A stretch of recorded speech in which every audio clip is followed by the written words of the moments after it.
Assalamualaikum warahmatullahi wabarakatuh. Kisah asal-usul zakat fitrah di bulan Ramadan. Zakat adalah salah satu rukun Islam yang wajib dilaksanakan bagi setiap muslim. Mengerikan sekali azab orang yang tak mau membayar zakat. Dikisahkan dari Abu Hurairah radhiyallahu anhu, dahulu di masa Nabi ada seorang lelaki yang meninggal dunia. Nabi Muhammad lantas datang untuk menyolatinya. Namun, tiba-tiba kain kafan si mayit bergerak-gerak. Nabi lalu memeriksanya. Dan sungguh mengejutkan, ternyata di dalamnya ada seekor ular yang sedang menghisap darah dan memakan daging si mayit. Melihat hal itu, sahabat Abu Bakar lantas hendak memukul ular itu. Namun anehnya, ular itu bisa berbicara. Asyhadu an la ilaha illallah wa asyhadu anna Muhammadan abduhu wa rasuluh. Wahai Abu Bakar, mengapa aku hendak kau pukul? Padahal aku tak berdosa dan aku diperintah melakukan pekerjaan ini. Allah memerintahkanku mengazab orang ini sampai hari kiamat. Bertanyalah Abu Bakar, apa kesalahan-kesalahannya? Ular menjawab, dia punya 3 kesalahan. Yang pertama meninggalkan sholat, yang kedua tak mau berzakat, dan yang ketiga tak mau mendengarkan perkataan ulama. Na'udzubillah min dzalik. Dikisahkan juga, dahulu ada seorang sahabat Nabi bernama Sa'labah bin Hatib al-Ansori. Ia awalnya dikenal sebagai orang miskin.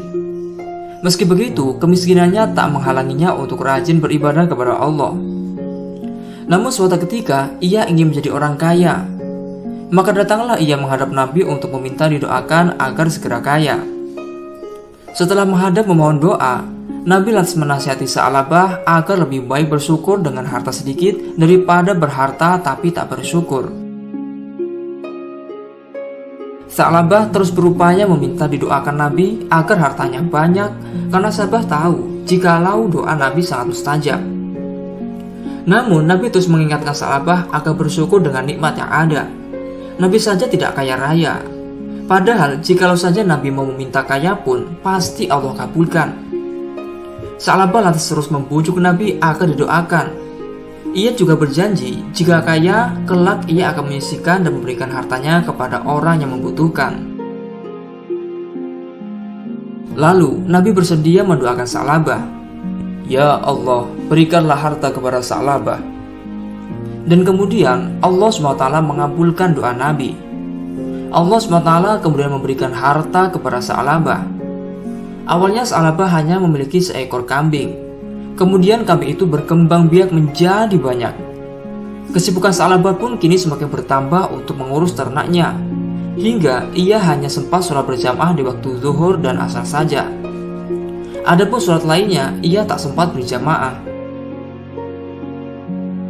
Setelah waktu demi waktu, ternak kambing Sa'labah semakin membludak.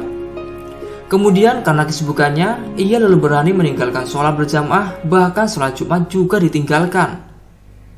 Mendapati Sa'labah yang tak terlihat beribadah lagi, Nabi lantas bertanya kepada para sahabatnya tentang kondisi Sa'labah sekarang. Para sahabat lalu menjelaskan bahwa sekarang Sa'labah sibuk mengurus kambingnya yang sudah bertambah banyak, padahal awalnya ia cuma punya 1 kambing. Kemudian, setelah itu Nabi mengirim 2 utusan untuk mengambil zakat dari Sa'labah. Kedua utusan itu lalu melaksanakan perintah Nabi dan mendatangi rumah Sa'labah untuk menagih zakat dari harta ternaknya. Namun saat ditagih zakat, Sa'labah malah menolak untuk mengeluarkan zakat dan menganggap bahwa itu adalah tarikan jizyah atau pajak semata.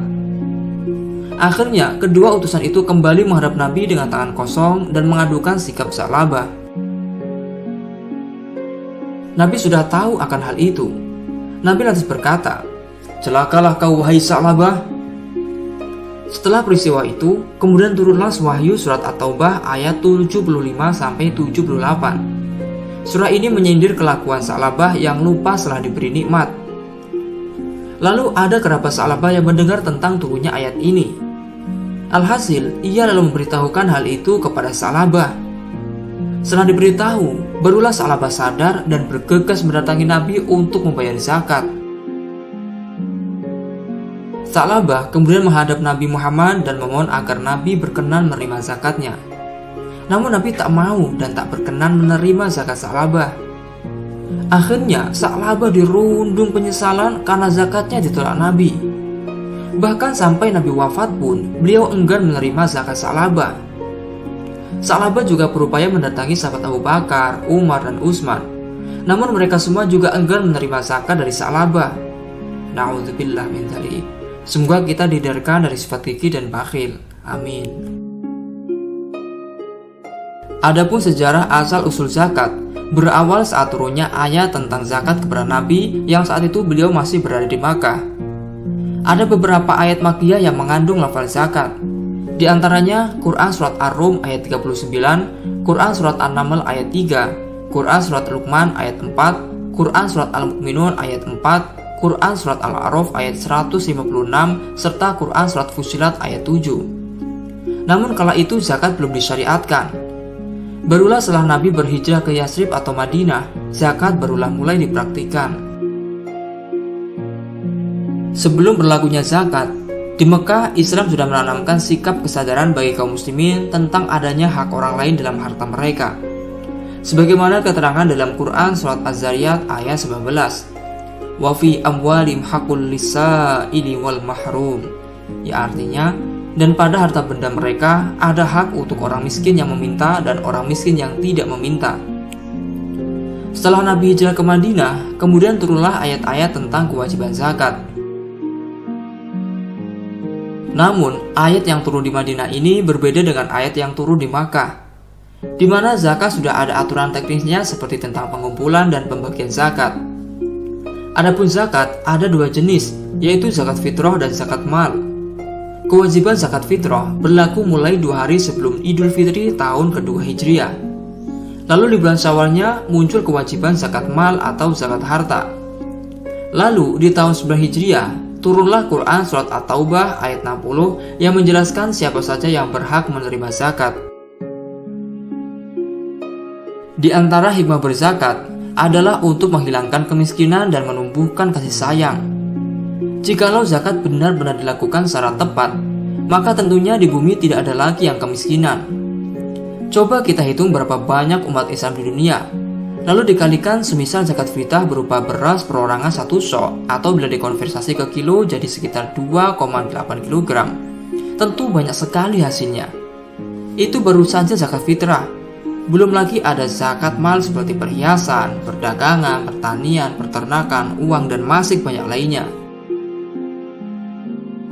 Rasulullah SAW bersabda, Buniyal Islamu ala khamsin, syahadatu an la ilaha illallah wa anna Muhammadar Rasulullah wa iqamis shalah wa ita'iz zakah wal haji wa shaumi Ramadan.